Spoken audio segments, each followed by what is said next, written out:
বাংলাদেশ একটা ইংলিশ প্রতিবন্ধী দেশে রূপান্তর করা হচ্ছে, কারণ শিক্ষার্থীদের শুধু গ্রামার শেখানো হয়। হ্যালো প্রিয় শিক্ষার্থীরা, আশা করি তোমরা অনেক ভালো আছো। তোমরা যারা ইংলিশ শিখতে চাও, ইংলিশে কথা বলতে চাও, কিন্তু গ্রামার শিখে ইংলিশ শিখতে চাও, তাদেরকে একটা কথাই বলবো, তোমরা ভুল পথে আছো। গ্রামার শিখে ইংলিশ কখনোই শেখা সম্ভব না, বিশেষ করে ইংলিশে কথা বলা অসম্ভব। তোমাকে বুঝতে হবে যে ইংলিশ একটা ভাষা, পৃথিবীর কোনো ভাষা গ্রামার শিখে শেখা সম্ভব না। সুতরাং তোমরা অবশ্যই যে কোনো ভাষা শিখতে হলে তোমাকে লিসেনিংয়ে গুরুত্ব দিতে হবে। সুতরাং ইংলিশ একটা ভাষা, ইংলিশকে শিখতে হলে প্রচুর লিসেনিং করতে হবে, কারণ পৃথিবীর প্রতিটা ভাষারই চারটি স্কিল থাকে: listening, speaking, reading and writing. সুতরাং তোমাকে ইংলিশ শিখতে হলে লিসেনিং করতে হবে। লিসেনিং এর বিকল্প নেই। একটা ভাষা শেখার সবচেয়ে ইম্পর্টেন্ট পার্ট হচ্ছে লিসেনিং। আমাদের দেশের শিক্ষার্থীরা কেন ইংলিশে কথা বলতে পারে?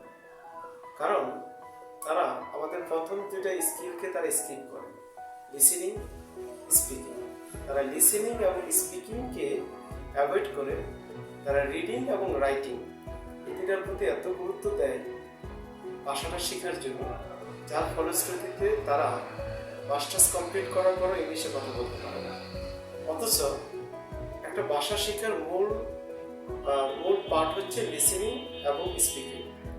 দেখো, আমাদের দেশে অধিকাংশ লোক যারা আছে, যারা লিখতে পারে না, পড়তে পারে না, কিন্তু বাংলায় কথা বলতে পারে। এর মূল কারণ হচ্ছে তারা লিসেনিং এবং স্পিকিং এই দুইটা পার্টকে তারা গুরুত্ব দিয়েছে। তোমরা অবশ্যই রিডিং, রাইটিং এ গুরুত্ব দিবে, কিন্তু তোমাকে যদি ইংলিশে কথা বলার শেখার আগ্রহ থাকে, কথা বলতে চাও, তোমাকে অবশ্যই লিসেনিং এবং স্পিকিং করতে হবে। প্রতিদিন লিসেনিং করো, মিনিমাম কয়েক ঘন্টা লিসেনিং করো। আমি বলবো তোমরা ইউটিউবে ভালো ভালো ভিডিও পাওয়া যায়, বিশেষ করে মোটিভেশনাল স্পিচগুলো শোনো। যদিও প্রথম মনে হইব তুমি কিছু বুঝতেছো না, কিন্তু একটা পর্যায়ে গেলে দেখবে মোটামুটি তুমি বুঝতেছো। এভাবে প্রায় 1-1.5 মাস প্র্যাকটিস করো, প্রচুর লিসেনিং করো, এটা কন্টিনিউয়াসলি চেষ্টা করো, ইনশাল্লাহ তোমরা বুঝতে পারবে। অবশ্যই গ্রামার একটা ভাষা শিখতে সাহায্য করে না। গ্রামার হচ্ছে, মনে রাখবো, একটা ভাষার বৈজ্ঞানিক ব্যাখ্যা। একটা ভাষার বৈজ্ঞানিক বিশ্লেষণ হচ্ছে গ্রামার।